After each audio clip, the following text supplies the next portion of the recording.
नमस्कार। आज हम एक ऐसी रिपोर्ट को देखने वाले हैं जो रूस यूक्रेन युद्ध में एक बहुत ही कह सकते हैं खतरनाक मोड़ का इशारा कर रही है। सवाल ये है कि क्या ये लड़ाई अब नाटो की दहलीज तक पहुंचने वाली है? चलिए इसे जरा और करीब से समझते हैं। देखिए, जो रिपोर्ट्स सामने आ रही हैं उनसे एक बात तो साफ है कि ये युद्ध अब एक नए फेज में, एक नए चरण में जा रहा है। एक ऐसा चरण जहां लड़ाई का दायरा शायद यूक्रेन की सीमाओं से भी आगे निकल सकता है। दोनों तरफ से तनाव इतना बढ़ चुका है कि एक बड़े टकराव का डर और भी गहरा होता जा रहा है। तो चलिए सबसे पहले ये समझते हैं कि जमीन पर हो क्या रहा है, मतलब असलियत क्या है। क्योंकि किसी भी बड़ी पिक्चर को समझने के लिए हमें पहले उन छोटी छोटी घटनाओं को देखना होगा जो इस पूरे माहौल को गरमा रही हैं। जिस रिपोर्ट की हम बात कर रहे हैं ना, उसकी शुरुआत ही ओडेसा की इन तस्वीरों से होती है। यहां रूस ने एक जबरदस्त ड्रोन अटैक किया और निशाना बनाया एक बहुत जरूरी लॉजिस्टिक्स हब को। मतलब ये कोई छोटा मोटा हमला नहीं था। ये दिखाता है कि जंग की आग कितनी तेज है। और यहीं से कहानी एक बड़ा और थोड़ा चिंताजनक मोड़ लेती है। अब हम यूक्रेन के बैटलफील्ड से हटकर रिपोर्ट के उस मेन पॉइंट पर आते हैं जो सीधे सीधे नाटो गठबंधन के लिए एक बड़े खतरे की बात कर रहा है। रिपोर्ट में एक बहुत ही चौंकाने वाला आंकड़ा सामने आया है। एक जर्मन न्यूज सोर्स का तो ये दावा है कि पुतिन के 3,60,000 सैनिक एक बड़े मिशन पर निकले हैं। ये सवाल ही अपने आप में बताता है कि सिचुएशन कितनी गंभीर है। तो देखिए, यहां पर बात दिलचस्प हो जाती है। वो जो 3,60,000 सैनिकों का एक बड़ा आंकड़ा था ना, उसे अब जमीनी हकीकत से जोड़ा जा रहा है।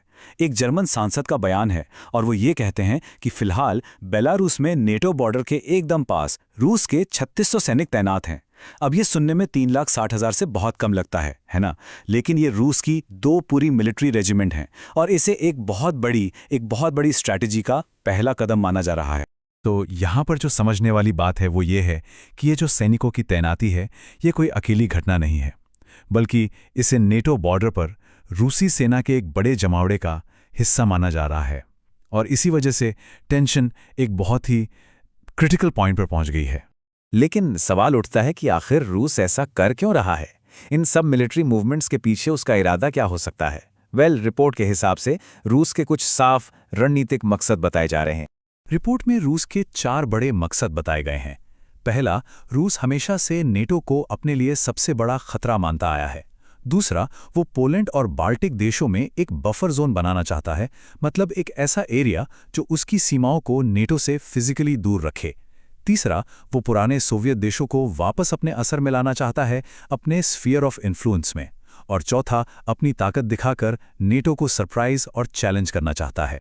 अब रूस की इन योजनाओं को लेकर यूरोप में भी खलबली है।